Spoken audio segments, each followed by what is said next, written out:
लाहौर में धमाके पर धमाके हो रहे हैं। इस्लामाबाद को जलाने की धमकी दी गई है और तो और अब पाकिस्तान की संसद पर तालिबानी झंडा लहराया जाएगा।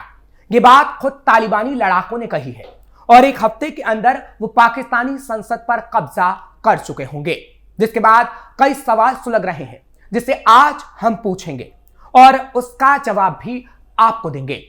नमस्कार, कैपिटल टीवी का खास शो सुलगता सवाल देख रहे हैं आप। मैं हूं आपके साथ हर्ष भारद्वाज। अफगान तालिबान की मिलिट्री परेड का एक वीडियो सोशल मीडिया पर तेजी से वायरल हो रहा है, जिसमें कुछ लड़ाकों ने ऐसे गीत गाए जो सीधे पाकिस्तान की सेना को धमकी की तरह हैं, जिसमें इस्लामाबाद को जलाने की, लाहौर को दहलाने की और संसद पर कब्जा करने की बातें हैं, जो कई सवालों को सुलगा रही हैं। जैसे, क्या पाक संसद पर तालिबानी लड़ाकों का कब्जा होगा? पाक फिर से काबुल पर अटैक करेगा तो परिणाम भोगेगा? क्या लाहौर में अब हर रोज धमाका होगा? मुनीर और शहबाज क्या विदेश भाग जाएंगे? क्या पाकिस्तान में तालिबान की हुकूमत होगी? तालिबान लड़ाकों ने पाकिस्तानी सेना को धमकाया है कि अगर पाकिस्तान फिर से काबुल पर अटैक करता है तो तालिबान इस्लामाबाद को जला देगा और लाहौर में अपना झंडा फहराएगा, धमाके करेगा और पाकिस्तान की संसद पर कब्जा करेगा। पाकिस्तान के कई पत्रकारों ने इस वीडियो को शेयर किया है। उनके मुताबिक वीडियो में सुनाई दे रहे नारे तालिबान के प्रशिक्षित लड़ाकों के हैं। तालिबान के प्रशिक्षित लड़ाकों ने लगाए हैं। बिलाल सरवरी नाम के एक यूजर ने वीडियो पोस्ट करते हुए लिखा, हाल ही में हुए एक सैन्य परेड के दौरान अफगान तालिबान के सदस्यों ने ऐसी पंक्तियां पढ़ी जिनमें पाकिस्तान की सेना को सीधे तौर पर धमकी दी गई।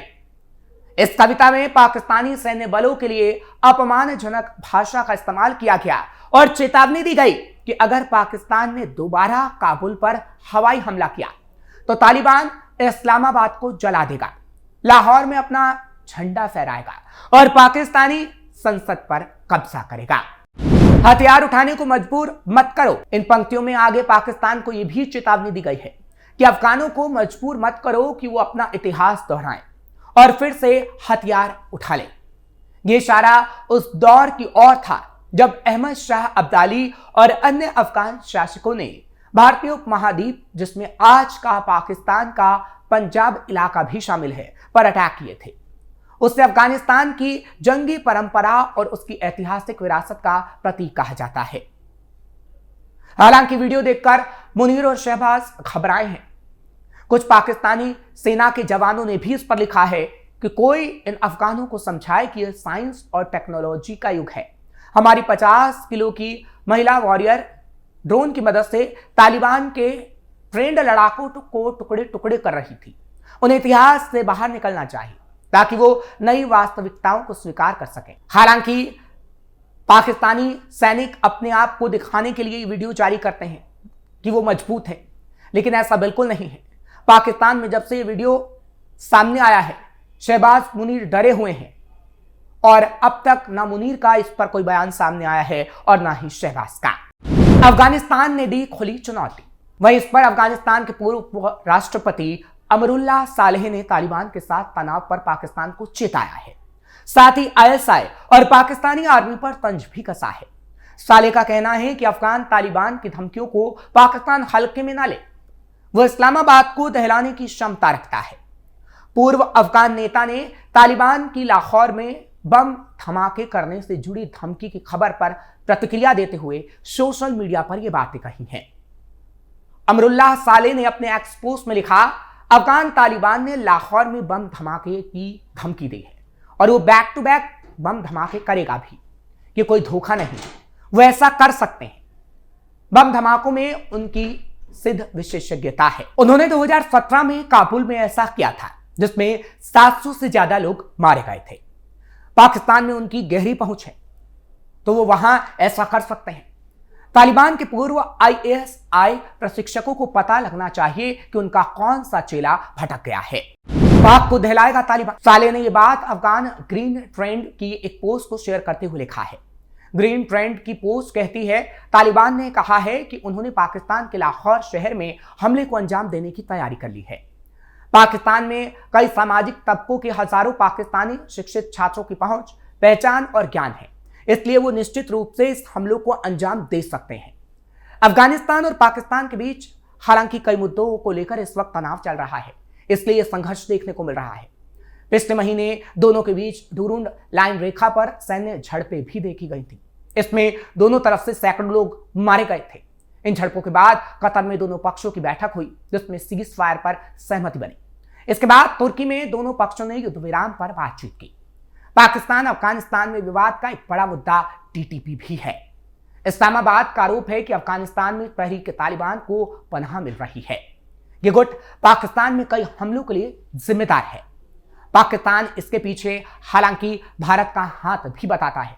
हालांकि अफगानिस्तान और भारत ने इस आरोपों को पूरी तरीके से हर बार खारिज किया है। पाकिस्तान और तालिबान के बीच बढ़ रहा संघर्ष। पाकिस्तान और तालिबान के बीच तनाव एक बार फिर खतरनाक मोड़ पर पहुंच गया है।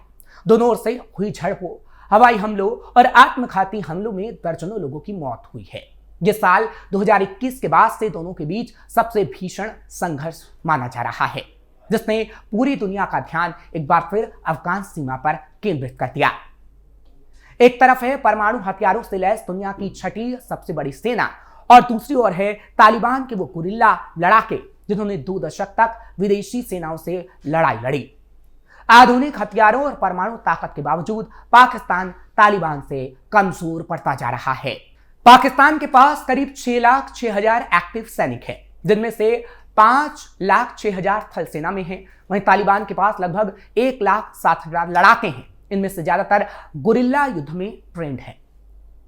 पाकिस्तान को चीन जैसे देशों का तकनीकी और सामरिक सहयोग तो है, लेकिन आर्थिक संकट, राजनीतिक अस्थिरता और घटते मनोबल ने उनकी सेना की धार कुंद कर दी है। तालिबान की ताकत उसकी फुर्ती और भूगोल की समझ में है। सीमावर्ती पहाड़ी इलाकों में वो छोटे छोटे दल बनाकर हमला करते हैं और फिर गायब हो जाते हैं। इससे पाकिस्तान आर्मी को भारी नुकसान उठाना पड़ता है। ट्रेनिंग और स्पेशल फोर्सेस में फर्क। पाकिस्तान की स्पेशल सर्विस ग्रुप दुनिया की चुनिंदा कमांडो यूनिट्स में गिनी जाती है, जो पहाड़, समंदर और हवा में लड़ाई के लिए तैयार रहती है। लेकिन तालिबान की बदरी 313 और रेड यूनिट जैसी टीमें भी अब काफी संगठित हो चुकी हैं। ये अमेरिकी हथियारों, नाइट विजन और हमवी गाड़ियों का इस्तेमाल कर रही हैं। हालांकि तालिबान के पास आधुनिक कम्युनिकेशन सिस्टम या लंबी दूरी के ऑपरेशन की क्षमता नहीं है, फिर भी उनकी हिट एंड रन रणनीति पाकिस्तान के लिए सिरदर्द बनी हुई है और इसी कारण पाकिस्तान के सैनिकों की लाशें बिछ रही हैं। हथियार, टैंक और हवाई ताकत में कौन आगे? संख्या और तकनीक के लिहाज से पाकिस्तान आगे है।